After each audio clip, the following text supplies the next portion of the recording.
This is Dalia Elgazar with Dalia Plus Agency, and I am here with Jay Tokush, and he is doing a comeback. I have that song in my head. Don't call it a comeback, but I am so happy to see you come back to the industry, and Thank you. we are excited to have you at the Tech2Grow collective area at IAEE's Expo in Dallas, December 5th to the 7th, and booth number 15, 20, 21. 21. But Jay, you are, I think people know of your like history. And I don't want to age you or anything like that, but you've been in the industry for quite a bit of time with core apps, and then all of a sudden you took a hiatus, but it really wasn't because you were like looking from the outside in, but from another sector or another industry altogether. So tell us about that and tell us about NoteAffect. Yeah, so I started NoteAffect under the idea of working in the education space because I saw that immediately. I saw what was going on even before the pandemic started, where kids were not performing as well.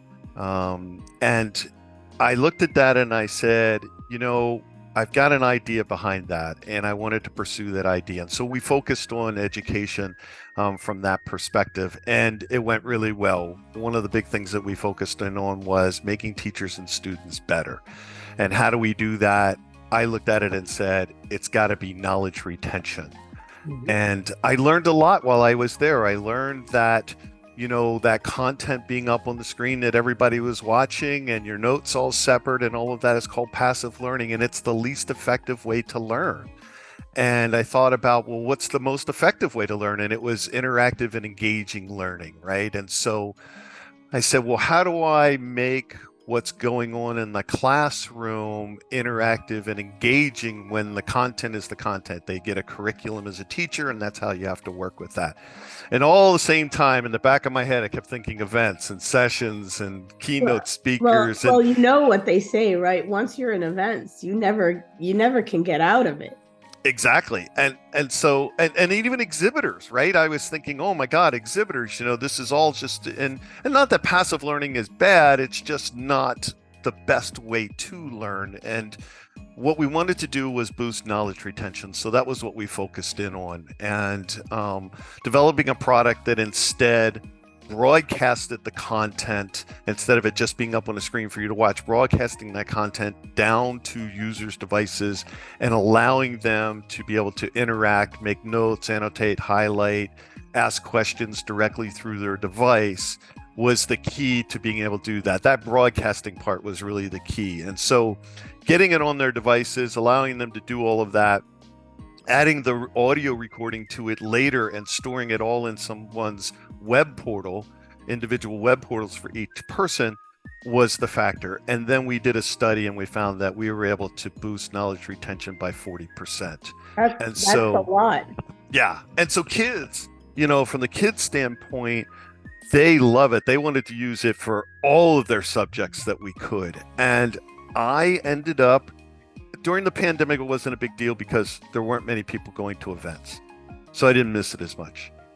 When events started coming back, and of course my two kids are in the event space, we're in the event space, and I was dropping them off at the airport to go to Expo and PCMA and MPI and Goal 100 and all these great events that I used to love to go to. I said, I miss this and I need to get back into it. And so we sat down and we looked at the product and we said, how do we make it flow so it works for events? And that was what we concentrated on. And that's how we built Event Ace and getting it out. And since we've put it out there, we've had great response.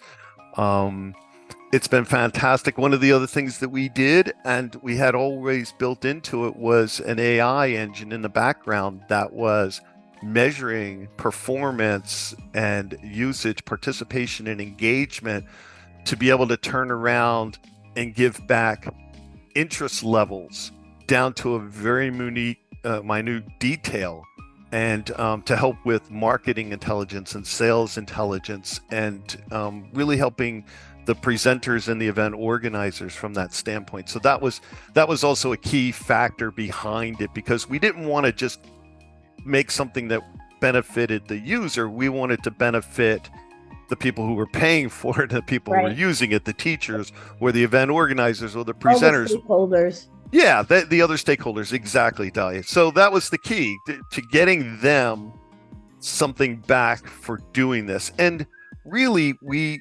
made it for both sides. We didn't want to change the content that they were using. We didn't want to change their approach. Keep the same approach, but now just click one button that says start presentation, and the world changes from there. You know, and that's where we went. So talk a little bit about who's the target audience here, the buyer. Who is the one that can totally get a eureka moment when they see NoteAffect in action? Yeah, we focused in the event space because of my days with Core Apps. I got to work with a lot of event organizers, and I also got to work with a lot of exhibitors. And having been an exhibitor myself and many times, I knew the pains that both sides of those happen. So we formulated a program for the event organizers and for the exhibitors. I just did a webinar for exhibitors the other day talking about AI and deeper connections. And really that's what it was all about. So the event organizer is who's going to get this, right? We take off the table, hey, no more worrying about all the people who come up to them and say, how do I get a copy of that speaker's presentation, right? Or the person in the audience who's taking the picture of everything that's going on and sharing that outside. We don't know where that's going. So we actually track and report that information back, and we made it easy for them to be able to do it. But those people are the ones that are going to benefit. The event organizer is going to get some fantastic analytics out of this. They're going to know from a marketing standpoint what the interest levels are for what's going on inside their event to a level they've never had before, and be able to take that and attract exhibitors for their next event, showing them that and knowing what isn't also an interest level anymore, right? I think that's just as important, that you don't waste money trying to go after something that isn't of interest anymore. So being able to do those types of things is what they're getting. Of course, we built in stuff for CEU credits. We built in closed captioning, because one of the things that I was hearing is people who needed accommodations for hearing impairment. ASL interpreters are very expensive, $10,000 to $12,000 per person. That doesn't even that only covers one person, and then you could have multiple of those. Our product is a lot cheaper than that, so it, we kind of handle all of those parts for you. But and on the exhibitor side, I looked at a Sears statistic that said 6% conversion rate, and I thought, oh my God, that's a lot of money being spent at these events for 6% conversion rate. Right. So if I can tell an exhibitor the interest level on their products for each individual person, we're going to boost that we're going to boost that conversion rate dramatically, from there. And I'm glad that you brought in the exhibitors as like a top, persona that you're going after, because I think it's key, especially if you're, as an event organizer, trying to give value added services for your exhibitors, and especially your first timers. But more so, one thing that came to mind, because it's a huge buzz on LinkedIn right now, where people are questioning whether virtual is dead. And we're saying, no, it isn't.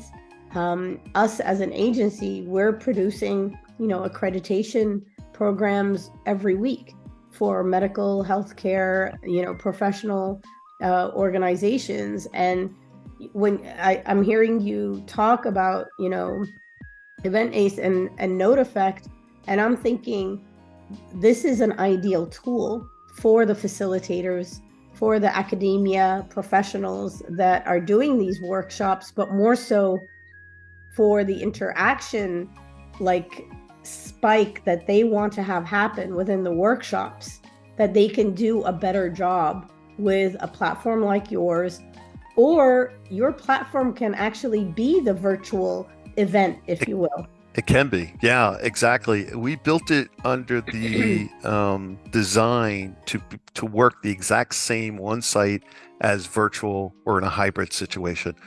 The technology doesn't change. And I think that was one of the downfalls during the virtual event days, was that people had to manage 2 to 3 to 4 different types of technology to get the event to go. And that experience wasn't good. And so we built this where it's the same technology you use on site as you're going to use virtual.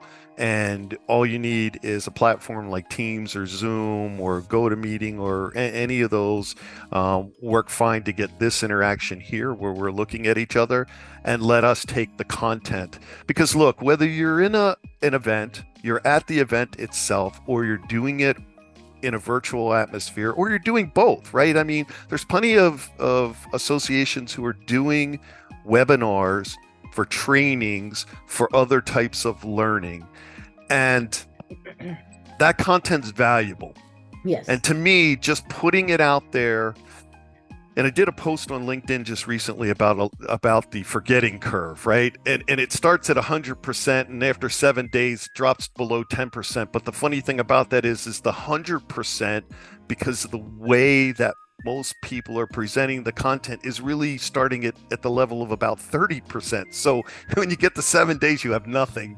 And I don't think that's just because you're getting older, right? I mean, I think it's just part of it. But having the ability, like we're doing with boosting knowledge retention by as much as 40%, because we're putting everything and keeping everything all together, their notes, the content, the audio recording, all of those pieces to be able to refer back to it, having that start at a 90% level and keeping it up because it's still available to them 7 days, 60 days after the event is over with. Perfect. Is key. So if your content's important, whether it's a webinar, it's virtual, or whether it's on site, and content to me is what's driving. I see a lot of that on LinkedIn, right? Lots of posts, right?